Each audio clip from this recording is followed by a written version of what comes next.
नमस्कार।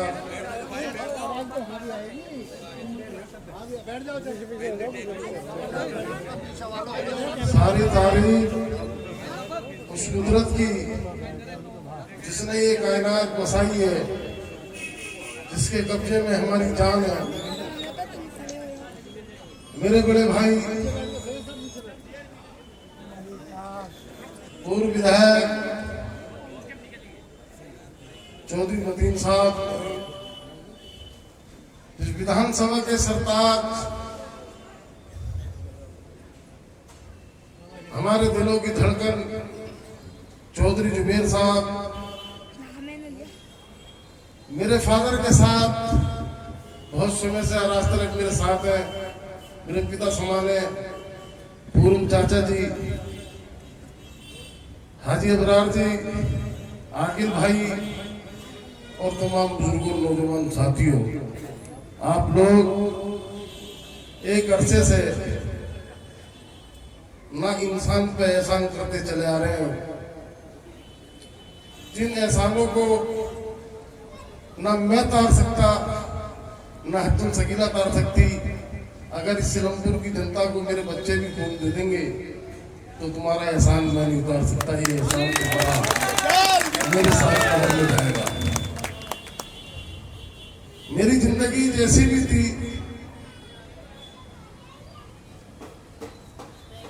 बड़े बहुत बुरे दौर से गुजर रहा था।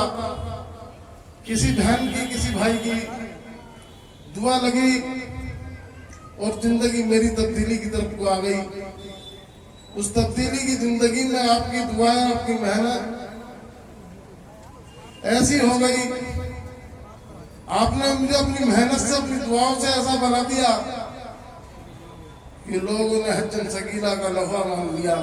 ये आपकी मेहनत और आपकी दुआ है, आपकी मेहनत है। मेरे घर के अंदर राजनीति कोई नई नहीं है।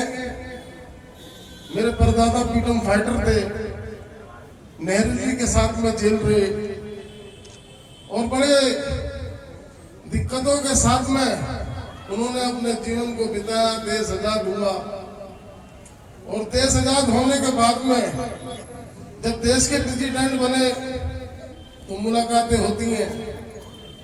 तो मेरे परदादा जी से नेहरू जी ने कही थी कि चौधरी लाल सिंह अपनी पेंशन बनवा लो। उनने इस लालच के लिए जेलें नहीं काटी थी। इस देश को जुल्म की जंजीरों से मुक्ति मिली थी, इसलिए जेलें काटी थी। तुम्हारी पेंशन के लिए जेलें नहीं काटी थी। और मैं उस बाप की औलाद हूं जिन्होंने इस देश के बुरे वक्त में जेल से नहीं घबराए।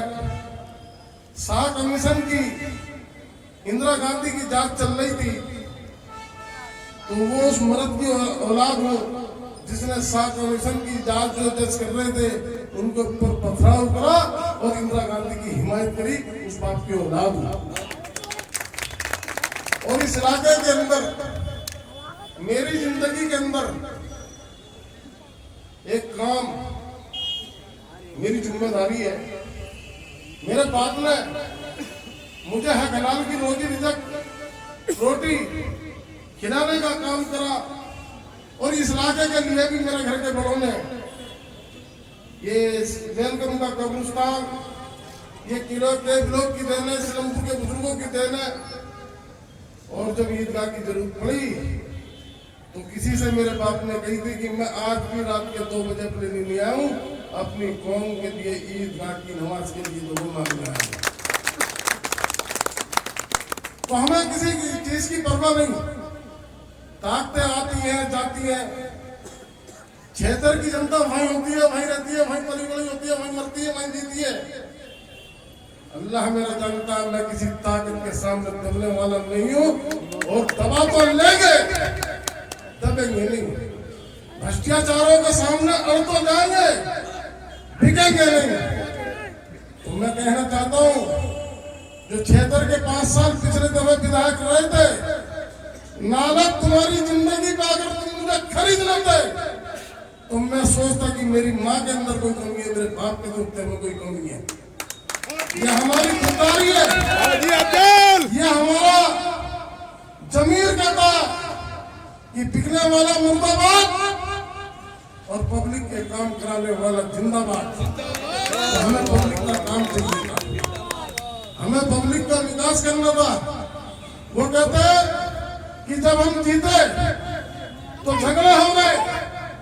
मैं कहता हूं कि तेरी जिंदगी पर नाला वो काम करने का वक्त आया था, वो हिंदू मुसलमानों के बीच में प्यार मोहब्बत सद्भावना का काम करने का वक्त आया था। और वो हमने करके दिखाया था कि सिलमपुर के अंदर बड़ी बड़ी ताकतों को फेल करा, बड़ी बड़ी ताकतों को नाकाम करा और सिलमपुर के अंदर हमने सद्भावना भाईचारे की एक लहर चलाई। नौजवानों से, बुजुर्गों से, अपनी बहनों से कहती थी कि ये ऐरा गहरा नथु घरा निगम पार्षद नहीं समझ रहा। अगर ये झगड़ा हो गया तो झगड़ा करने वाले सोचना कि जिंदगी तक पीछे नहीं छोड़ूंगा। इस इलाके में बसाने के लिए हमारे बड़ों की बड़ी मेहनत रही है। तो अल्लाह का एहसान है, झगड़ा नहीं होने दिया, झगड़े को रोकना मंजूर करा, होना हमारा नहीं करा। दूसरा वो कहते हैं